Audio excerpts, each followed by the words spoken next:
Good afternoon. This is presented by Group 4 from Andy and Yuhao. The figure on the left shows the reference design that was assigned to the group, and on the right is our CAD model designed using NX. So this is a detailed drawing for the light-weighted design structure. To reduce the weight, we decided to decrease the thickness of the frame tube, and in the fork, the top solid bar is half hollowed. To read online, we found that Reynolds 953 steel tube has the highest strength and stiffness compared to other steel we found. We will be presenting 3 scenarios, which we will explain in the later detail slides. For scenario 1, we have a person weight 65 kilograms sitting on a bicycle and hands on the handle while the bicycle is in rest, with a loading condition showing in the figures on the right. From ANSYS, we obtained a total deformation of 0.17 mm and a stress of 59.8 megapascal. For fatigue, we have the safety factor at 1.441 for scenario 1. For scenario 2, we have a person weight 65 kilograms riding on the bicycle with a speed of 10 km per hour. Assuming the bicycle got hit in the front wheel, the impact force is to be 262 newtons, calculated using Newton's first law. The total deformation is 25.157 millimeters, an equivalent stress of 527 megapascal.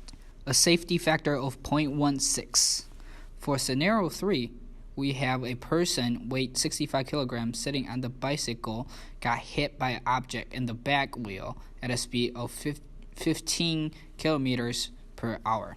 The impact force is 362 newtons, calculated using total deformation is 93.4 millimeter and a stress at 1092 megapascal for scenario 3. Safety factor for fatigue is at 0.07894. For moderate weight, we increase all the tube thickness and the joint for the frame. And for the fork, we have increased the width and thickness at the bracket, shown in the figures.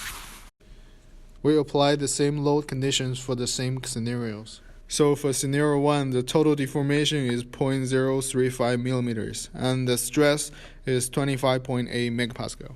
The safety factor for fatigue is 3.337. So for scenario 2, the total deformation is 17.2 millimeters, and the equivalent stress is 244.08 megapascal.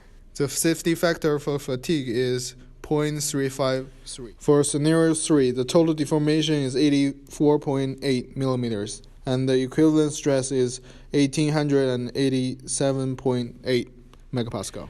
The safety factor of the fatigue is 0.045. Next, we have considered aluminum as our alternatives. The most common aluminum alloy used is 6061 and 7005, but we have decided to use 6061 because it is easier to handle and it's cheaper and lightweight. The key properties of 6061 are shown in the slide. For aluminum, we still consider the same load conditions. For scenario 1, the total deformation is 0.098 millimeters, and the equivalent stress is 25.84 megapascal. The safety factor for fatigue is 3.20. For scenario 2, the total deformation is 48.43 millimeters, and the equivalent stress is 244.13 megapascal. The safety factor of fatigue is 0.338. For scenario 3, the total deformation is 240.31 millimeters, and the equivalent stress is 1884.7 megapascal. The safety factor of fatigue is 0.043. Overall results are shown in the table.